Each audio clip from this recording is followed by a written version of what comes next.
A man that wants to deal with God, there are a few things he needs to understand. And part of the things that he needs to understand is that God is not a servant spirit. It's not a spirit you send around. When you visit the villages, you see what they do to send spirits, especially those they dwarf spirits. You don't send God. In fact, when you come before him, you will need to learn how to wait. Because it's not because you know how to pray. That's the reason why he will show up. He will show up because he wants to show up. You know, you don't wait for anything because your food is fast food, Indomie. You just do it like this. You shake it with egg. We have fast food, we have smartphones, everybody's moving. If you go to Lagos, there's a place called Orile. When you come there, everybody's moving. It's a lie. They are not going anywhere. Just forget about it. I've stayed long in that city to know that these guys are going nowhere. Everything is fast. Then when you come into the presence of God, you say, no, I don't run the scale you find in Lagos. How many of you have gone on 3 days fasting that told you an almighty formula that when you go for 3 days, he shows up? He will clear your doubts on your first escapade, so that you know that the person that you are reaching out to is a monarch. Oh my. That's why the psalmist say, my soul wait thou on the Lord.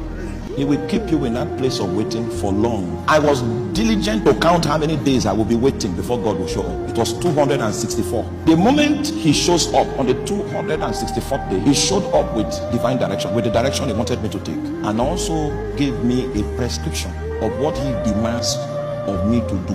You know, it was me that determined that I wanted to deal with him.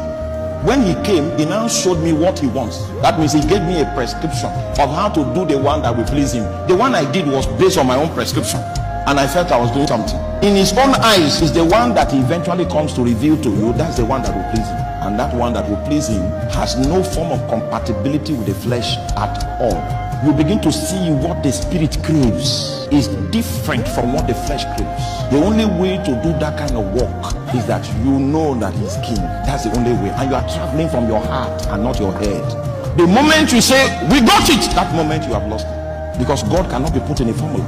He must be sought out. He must be sought out. Remember, Enoch had no Bible.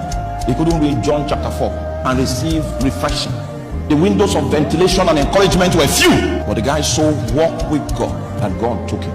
You see, it's easy to do wait and take Christianity, something like a fast food, Indomie and egg. But you say you want to walk with the Spirit, many times it will detain you. That is if you value your relationship with him. Relating with the King Spirit will require a lot of patience because of his majesty. He doesn't just want to win. He wants to win in a certain way that will give him glory.